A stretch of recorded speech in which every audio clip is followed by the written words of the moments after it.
Good morning and welcome to Morning Coffee with Brigid. I'm Brigid Burke and it is now the last day of September. It's the 30th of September. So it's kind of, we're going to be moving into October. It is a little dark in here today, but the sunrise I'm looking at, good morning, Melissa. And good morning. And good morning, Alex. And see who else is kind of popping on in the beginning here. I didn't live stream yesterday because I woke up with I woke up really late and I woke up with a bad headache and I just could not mentally. I was like, you know what? I need some space to think about things for a day and come up with some other stuff for the live stream, and then I'll come back tomorrow. Good morning, Suda. So I'm here today, and it will get brighter in here because the sun is now coming up. And good morning, Pat. So we're going to. It's just an absolutely spectacular sunrise this morning out my window, and the poison ivy outside my window. It sounds great, right? But it's now, the one thing about it on this dead tree that's outside my window is that it turns like in amazing colors. I mean, I hate what it does to my skin, but it absolutely goes out in a blaze of glory. So I've got these beautiful fall colors, and I have this beautiful, good morning, Sam. And, or good afternoon, where you are. I've got this, pink, purple, it was just big shots of color this morning after days of just, after days of just being, gloomy and glum. And I know when we did the intuitive development class last night, I had Allie who was on, who doesn't normally get up in time for these live streams, but she was saying, she lives in the next state over from me, and she's like, is it as humid and gross by you as it is by me? And basically, I was like, yeah, it has been. So, but I don't know. I mean, we still got a couple more days of this weather, technically speaking, but we do have a little bit of a break. So I'm extremely grateful for this break, because it makes me feel like doing stuff. I don't know if I have like seasonal affective disorder, but I like it. I don't mind rain in some cases, but when it's just literally like, humid and gross and just wet all the time, it's not my ideal weather. Because some people say, well, why do you want to live in England for? Because it's like, it rains a lot. Actually, it doesn't rain there as much as people say it does. There's some really, really beautiful days. But when it does rain, I don't know, it just feels different in the UK. It doesn't feel quite the same. It has kind of a different, I don't know. I don't know. The word texture is what comes to mind, weirdly. But anyway, weather talk. We are almost into October. And the interesting thing that we're dealing with is, we talk about the eclipse endlessly here on this live stream, but the eclipse is really only the beginning of things. I've been watching a couple of reports on October, and this is one of the last between now and around the time of the American election, which is around the 5th of November, I think. And this is the reason people are bringing it up, because it seems to have more of a global impact. There's an insane amount of stuff going on in the sky. It's been very quiet otherwise, and I think after November, it's going to be quiet again for a little while, at least until we get into the new year. But there's even more stuff going on than I could imagine. Of course, we are going to start October with a grand water trine, which is nice. It's going to be between I want to say it's water, so it's between the 4th, 8th, and 12th houses, and it's going to be it's Venus in Scorpio, although Venus is moving into Sagittarius soon. It's going to be Saturn in Pisces, and it's Mars in Cancer. Okay, so we have some of these planets that are really challenging us this month. Mars's placement. Mars is going to be in opposition to Pluto at some point. Like, we're looking more towards the middle of the month. Like I said, the first week, other than the eclipse, is not as horrible. I mean, the eclipse is going to bring certain kinds of revelations with it.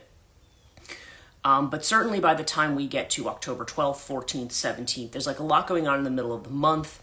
I think the full moon is in Aries this month, if I could be remembering that wrong, but I think so. You've got more Mars energy behind it. The moon is definitely getting involved in some of this action, and the moon, of course, is ruled by Cancer, and Mars is already in Cancer. there are the four gas giants in the sky, which are Jupiter, Saturn, Uranus, and Neptune, are all going to be in alignment this month. They're actually all going to be correct, Aries. Thank you for the thing on there. And yeah, so they're all going to be in alignment this month. There's also going to be a visible comet this month. Remember we had that back in April? We had what they called the Devil's Comet. Well, and I'm not going to remember the name of this comet. It was one that was discovered in 2023, so it has a name that's kind of like that. It's got the number 2023 in it.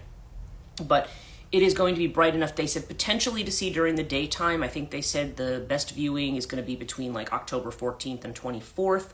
And at least from where I was told, in the western sky, and again, I don't know if the person who was doing this, I can't remember if this particular astrologer was talking from he sounded American, so I don't know if he was talking from my time zone, but the idea was that in the western sky, basically at twilight, that you would be able to see it with the naked eye. So there's going to be this comet, and we've also got this thing, and I think Pat had brought this up to me originally, and then I finally saw some more about it, which was the second moon, okay, which is what they're talking about right now, where there's an asteroid that's kind of in the orbit. Now, again, we're not going to see this asteroid you can't see it with the naked eye, at least. But it is something, and I don't think it's entirely unusual for asteroids to kind of make their way, into this orbit. But there's going to be a certain period of time in mid-October where it has like the same path as the moon. Like they're going to be like running. That's why they're calling it two moons, because it's going to be running the same trajectory as the moon, the same the same pattern around the Earth. So in a way, it's like having a second moon. And then there's the possibility of a supernova this month as well. One that they said might be visible. They've been waiting for this one to explode for a while, and now it might not happen in October. But it is another potential celestial event that's on the hopper here. And so as you can see, there's an awful lot going on. And it was another astrologer. He does the World Astrology Report, and I can't remember his name. But he he basically said, look, because he was saying, even as an astrologer, he wasn't sure how to interpret some of these other signs. He had referred, I guess he has another channel he works with, and the guy on the other channel was explaining the geophysics behind it. Oh, and that reminded me, there's also going to be an increase again in solar flares, and it's going to activate the geomagnetic energy. We had a period of time with that again earlier this year, and now it's going to ramp up again. So October is going to be another crazy month. I'm sorry for those of you who've been looking for some calm and some, it's going to be after November. Okay. So, all right. So what is going to be the essence of these changes? Because, clearly, I know. Clearly, it's going to be, the eclipse is just, maybe the icing on the cake, or maybe even just the starting point, the foundation of this. The angels keep pointing the eclipse out to me. They're saying this in particular is important.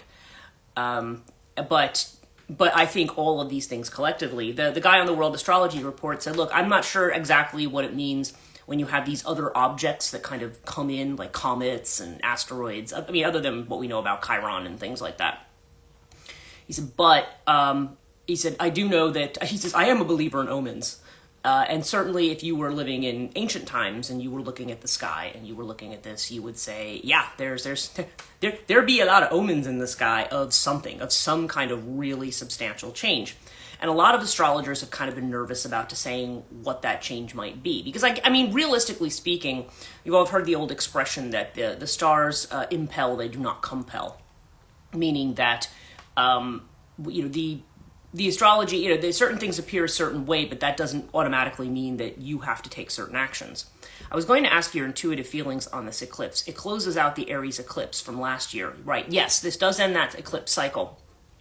And so this is going to be the end of that cycle. Yeah, it's the Aries Libra axis, and now so this is the one in Libra. And because it's Libra, because the nodal axis is in that way, I mean, when you're talking about the nodes, you're also talking about closing out karmic cycles. And I did the astrology cards on this particular eclipse, just saying, okay, if we look at the summation of energies, because a lot of times in ancient times people would have seen a lot of this.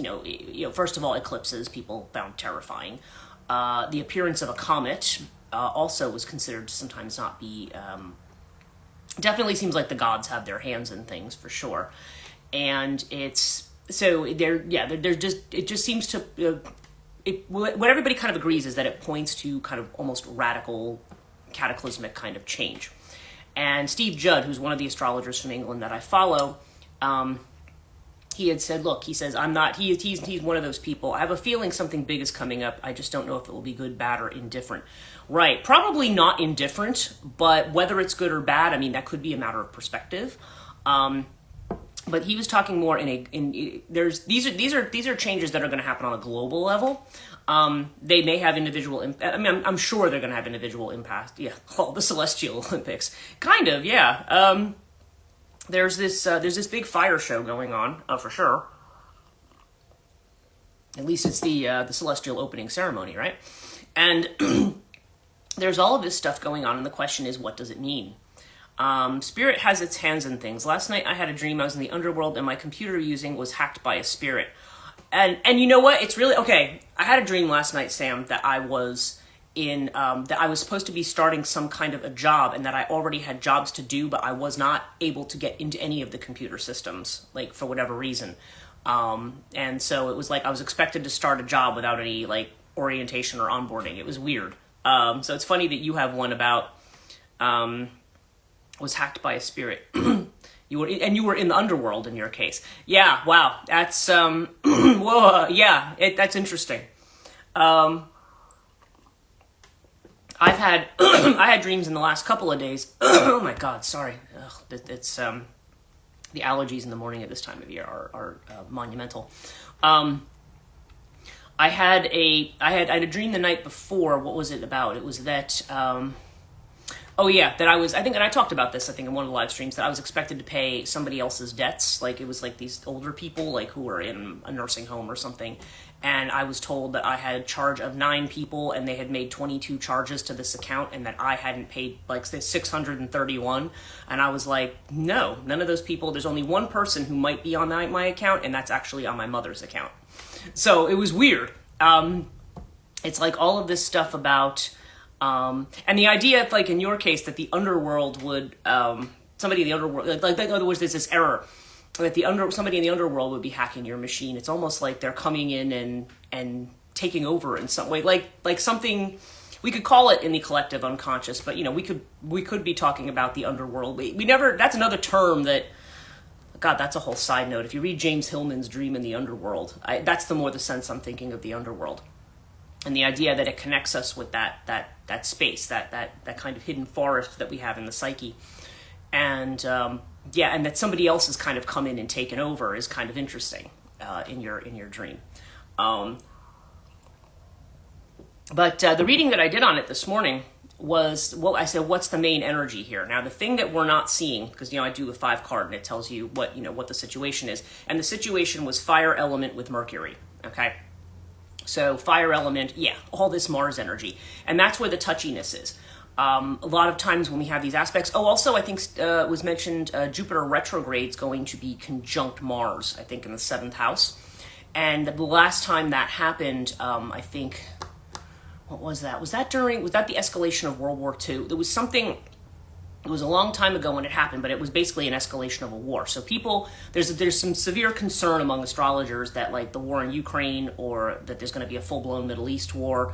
That's the danger at this point. Let's see. Interesting that the underworld is coming up with the Pluto opposition. Yes, that's a great point, and it's in my 9th house right now, going back into my 10th. Yeah. Oh, and thank you guys both for mentioning that, because that is the other thing. Pluto is going direct this month, so. So Pluto's bouncing between your 9th and 10th house. Pluto's bouncing between my 7th and 8th house. Okay. So it's, it's like, cause my Aquarius is in the 8th house.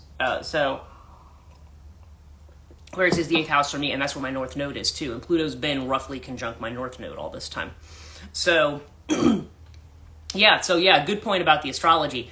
because, yeah, Pluto being in opposition to Mars, and the energy that I was seeing, okay, so you started with fire element, and then it's in this, Mercury, of course, is the mind, the way in which the mind is trying to process this intense kind of energy, or has to do with communications. High Priestess and Hierophant energy.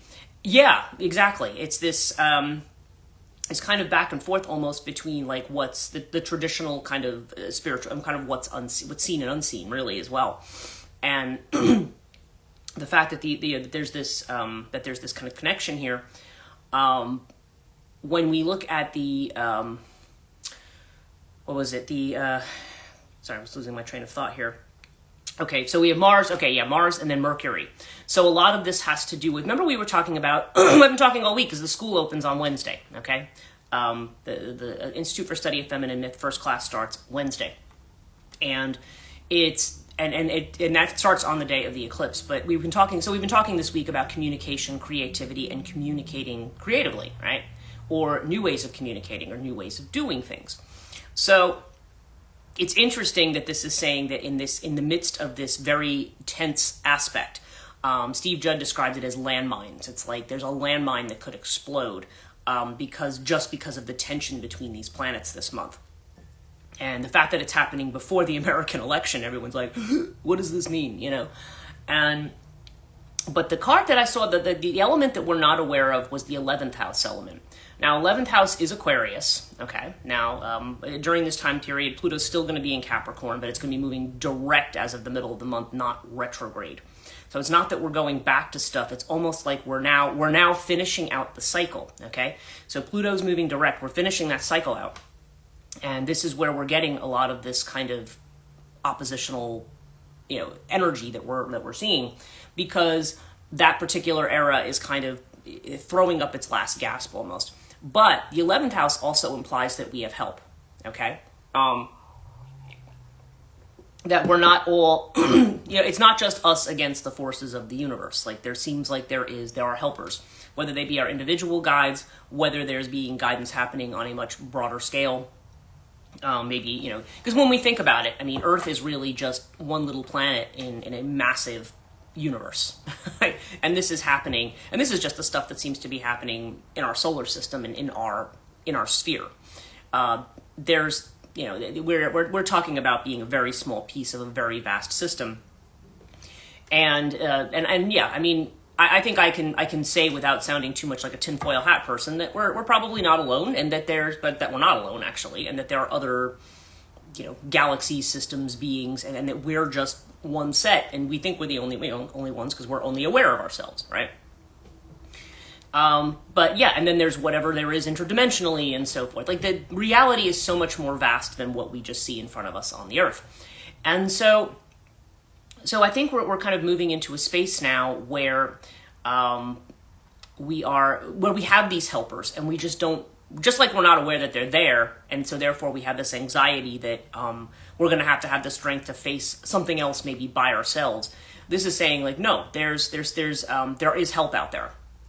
You are supported, and this may also be pushing us towards the realm of supporting each other rather than everybody being contentious with each other. Everybody, you stay off my lawn kind of attitude that people have had, that we've moved into as our economic system has become more constrained. Typically speaking, when a culture, again, whether it's the global economy, whether it's the economy of an individual country, when it's strained, when there's plenty of money, then you tend to see more of a friendliness, say, towards immigration, towards different things, towards the idea of, oh yeah, we'll have our borders open, we're going to share. When the economy's not so good, that's when it becomes, this is for us, the rest of you stay out. That's when you start to see that kind of mentality, because that is so tied to our sense of security. And I think this is part of what's upsetting that sense, like that our sense of security cannot be just based on finance. That's part of it, I can tell. Now, the thing it said, the advice it gave in this reading that I did was the Saturn card, okay? Actually, it was Saturn return. And some of you actually there's a couple of you who are going out of your Saturn return right now. The Sadasati is what I call it. But this is an energy. What Saturn does, the meaning of that card is Saturn shatters all illusions. Okay, so that's the energy of the month. Now, it may not be specifically centered around Saturn in a literal sense. This is just the card that came up. But it's saying, prepare for a shattering of illusions. So whatever kind of space we've been living in, that we, or whatever we think is an accomplishment in life, or whatever we think are the good things in life necessarily, or what we've been told that this is what we need to strive for, I feel like that's just going to be shattered. The illusion of that's going to be shattered. That's what I keep getting, and I'm sitting here right now, and I feel like there's somebody sitting right freaking here on the back of my head, and it's just like, yeah, that's going to be shattered, and I'm so ready for that. Bring on the truth. Yeah, actually, I think those of us who are on the path and who are more able to see that what we've been striving for is not really quite the right thing. Okay. I've been kind of watching this Tale Foundry channel. Like, I've had it on in the background. Now, I don't necessarily like everything on the channel. They had this idea, this whole thing on why saying we can't be immortal is a scam. And I'm like, no, saying basically they were talking about the immortality of the body and that science could do that. And I was like, no, it just, I don't know. That particular essay that they did made no sense to me at all. But the other ones they do are really, really good.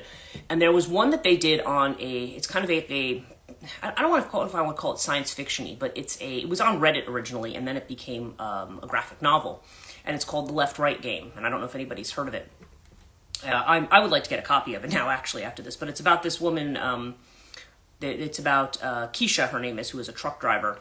And she's driving, and it's as she drives through all of these places, the things that she observes, because she's kind of on her own kind of quest about something that is horrifying or supernatural or something. There's an element of that, but she is. But one of the things that happens with this left-right game is basically it's the idea that if you take a left turn, then a right turn, then a left turn, then a right turn, like if you do this kind of thing, that you will enter an alternate universe and an alternate America. Okay, that's the premise of the novel.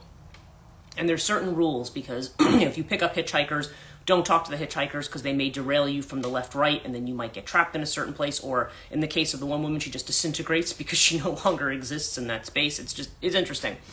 But one of the pieces he was talking about that really struck me was a town called Jubilation. Okay, now jubilation is a word we think of as like, yay, happy, celebrating, right? But as she's driving her truck through this town, there's a DJ on playing songs on the radio, and instead of playing like, I don't know, smooth jazz in the morning or whatever, he's playing the screams of people, the anguished screams of people. And when she drives through this town, it's completely empty. But everybody, but again, these voices are all very cheerful about this torment. And there's like all these houses that are perfectly the same, and all these people sitting on their lawn, and it's always a mother, father, daughter, son, and they're all sitting around the table the same way on their front lawns, and the houses across the street are completely like ravaged and demolished, and like with rotting cars and stuff. And as this person road trips through this street, it's like everybody suddenly turns and looks at them, and then it's like they send a tow truck after them to impale the person and drag them back. And they're doing this all very, very cheerfully. And it's horror. I mean, it's horrifying. But the point of it was the idea that this particular vision of what we've called the nuclear family, this vision of, the kind of thing they talked about in the 50s, where it was like, you should all get married and have the 2.5 kids and have the little suburban house, and they're all kind of built the same way, and, but probably the kind of thing the Monkees were singing about in Pleasant Valley Sunday, right? It was just like, there's this vision of things. And I remember when I was growing up, when I was a teenager, getting to be, I had this assumption that getting married and so forth was the thing that I was going to do, or at least that I wanted to do. And I realized, but I remember when we finally all got into our 20s and 30s, and like people were married and having their kids, and I was looking at everything, and I just kind of had this vision of people with their houses, and I would see their houses, and when I said some of these people I went to high school with, their houses all kind of looked the same inside. They had kind of those 80s, like, those big, like, sofas that then they're like all gray in color, and they would have like large pieces of exercise equipment here and there. I don't know. There was just something about the layout of the house that it all kind of felt the same, and it kind of felt devoid of any kind of soul. Like it was just kind of a copy of everything else. And, there was a lot of people with the SUVs and driving to pick the kids up from soccer practice and all this stuff. And I don't know why, but that vision and again, I'm not dissing anybody, by the way, who has any element of this in their house or their life. But for some reason, there was just something about the collective image that the word that kept coming to my mind was banal. Like, why? That to me just sounds like absolutely horrifying. Like, why would I live my life that way? And to just be a carbon copy of everybody else, and all the education, everything that I've learned, everything. Now I'm just going to be reduced to, watching Barney the dinosaur with your kids and driving them everywhere, and just basically trying to keep track of all of this stuff. I guess it goes back to Betty Friedan's, feminine mystique. The idea that that's what's going to satisfy women and make them happy is, as long as she has a kid and a family and a house, and it's like, yeah.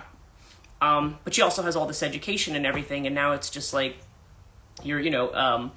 there's just it's for certain people, it just kind of, after a while, that doesn't seem like the lot of life that a lot of people want.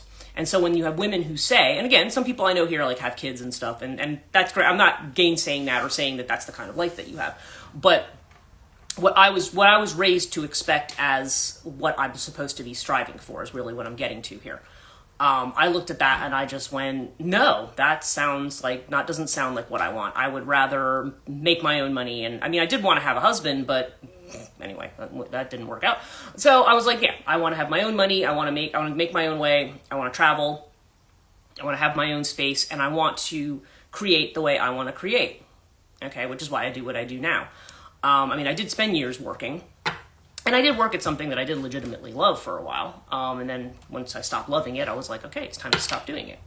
But it's, and everybody has challenges in that. And that's kind of the point. But to me, I never understood, I guess the bottom line is I never understood the appeal of that life. A suburban dream, the ingredients for a midlife reevaluation crisis.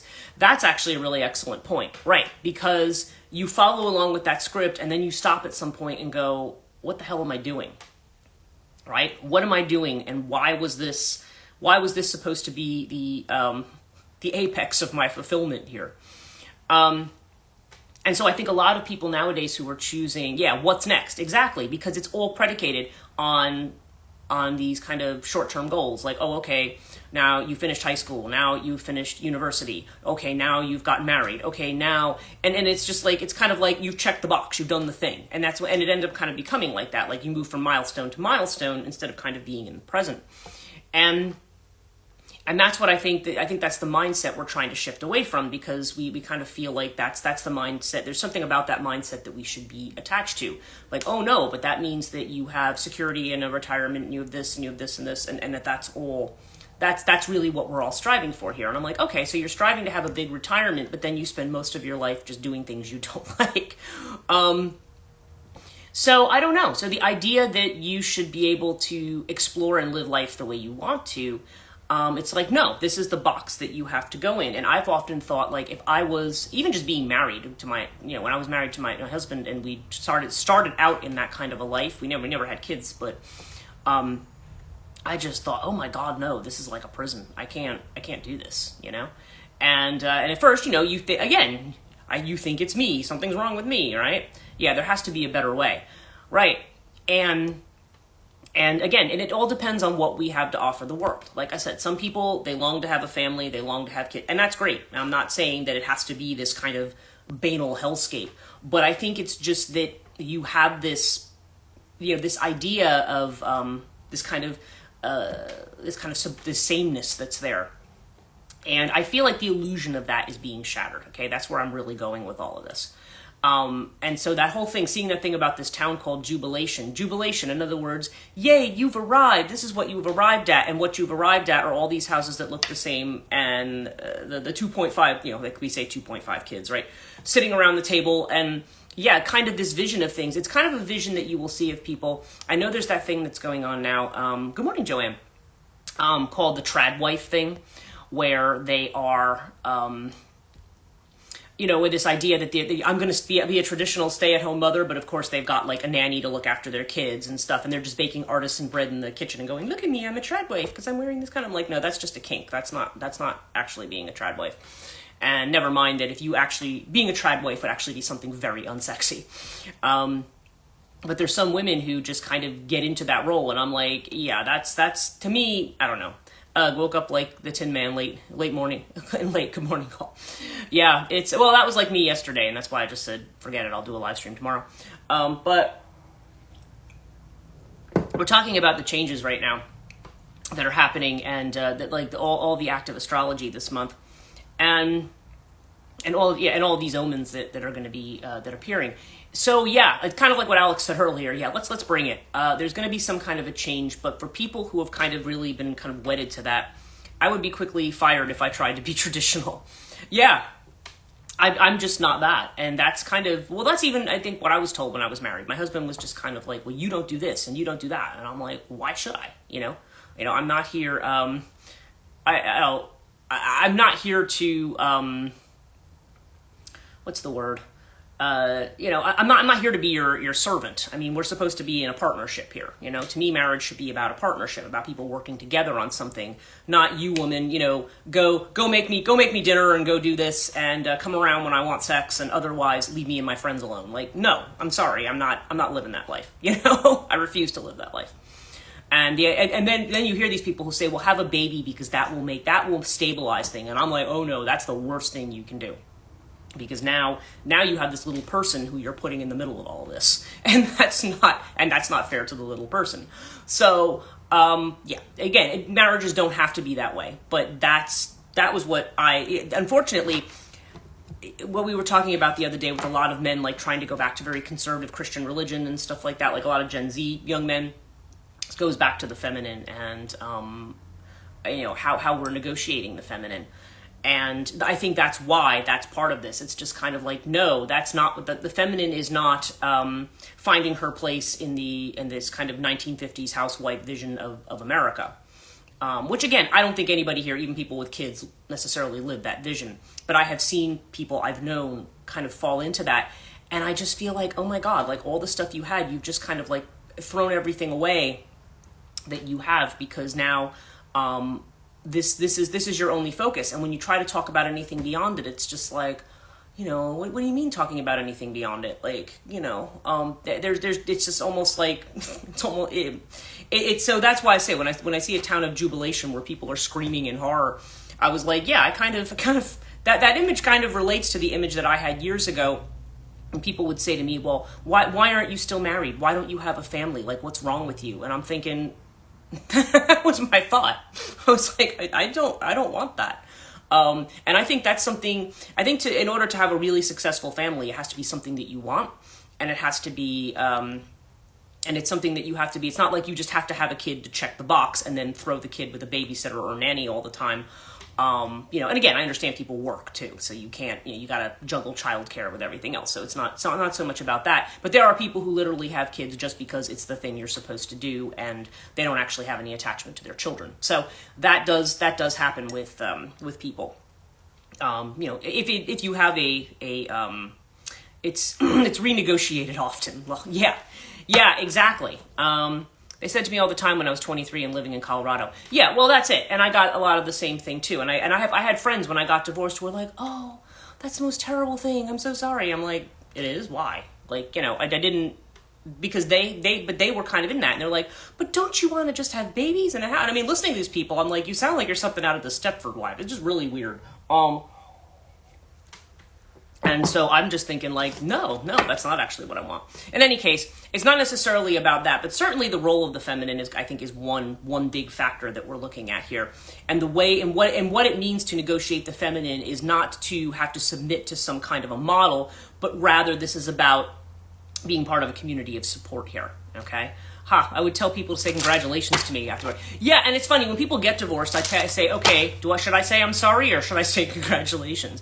That's often what I say. If the person's devastated by it, then yes, Is the resistance of this type of motherhood wife role basically the dark feminine?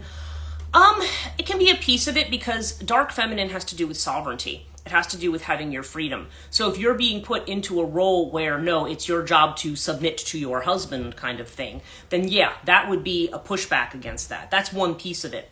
Dark feminine also just has to do with feminine wisdom and knowledge and what's hidden, right? The wildness of nature and the way that's expressed in, through the feminine, because the earth is very feminine. Because the earth can be aesthetically beautiful, and it can be peaceful. You can the beautiful rolling landscapes where you go for a picnic, and then there can be the dark forest where which is setting for like a folk horror novel. You have both of those elements, and so the dark feminine has to do with those places where we're not only sure necessarily that we're safe with it. It's also about life is a cycle of creation and destruction, and so destruction is the other half of that. And that's the piece that we don't always want to see. Same, my ex is a douche. Yeah.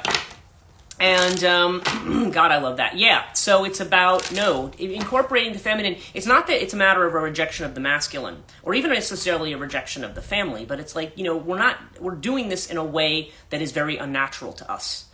In a way that's actually just crushing our spirit and putting a lot of weight on us. Like we're always, we always have to be, in the mind digging all the time and not actually having a meaningful life, and a meaningful life that maybe we can share with somebody else. Instead, it's becoming something where it's like everything is like in contention with each other because we're not following what's really natural to life. We're not in that sense of play. We're not in that sense of creativity. We're not approaching life in the world with the respect and the wonder that it deserves. And if we don't respect the earth and the feminine, there's people who say climate change is BS, and which of course is also a scary thing because that's the earth fighting back too.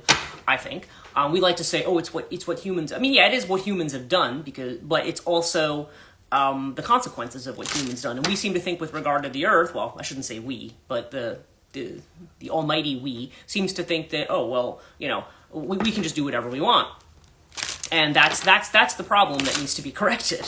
There has to be a clearing of the air here. So that's what I feel like is kind of in the hopper. And whether or not I don't think it's necessarily something that's going to unfold exactly. We women are made that way, right? Yeah. And it's counterintuitive to go the other way. And that's the thing. Society tells you one version of what you're supposed to be. And that's just for women. I mean, men also are told a version of what they're supposed to be. And, it's a lot of times they're not comfortable with that version either. So let's see what we have in our reading for today. So yeah, I mean, I feel like it's not going to be something that happens overnight, but that there's going to be some shifts, some explosions of some kind that are going to change the script and to change the way that we're going. Again, what the specific details are, I mean, it's crushing for men too. Well, it is. And there's a lot of expectations. If a man is very creative or very poetical and so forth, he's often kind of demonized as effeminate, because obviously that's weakness, right? That attitude still exists. People who tell me, oh no, people don't have that attitude towards the feminine. I say, yes, they do. That's regarded for men. It's just kind of like you don't want to be seen as, potentially homosexual if you're not, and it just things like that. The idea that if you do anything that conveys any kinds of emotion or whatever, or something that is creative, there's almost like a certain way it has to be done so that person doesn't compromise what's supposed to be their manhood or the image of their manhood. It is sad. Yeah, and men don't know how to express. The only emotion they're allowed to express is like anger. And generally it's an active anger, so that's why it's often expressed as violence or violent force. Put something down in a very physical kind of a way. And I'm not suggesting that all men do this, but that's kind of almost that becomes the definition of strength.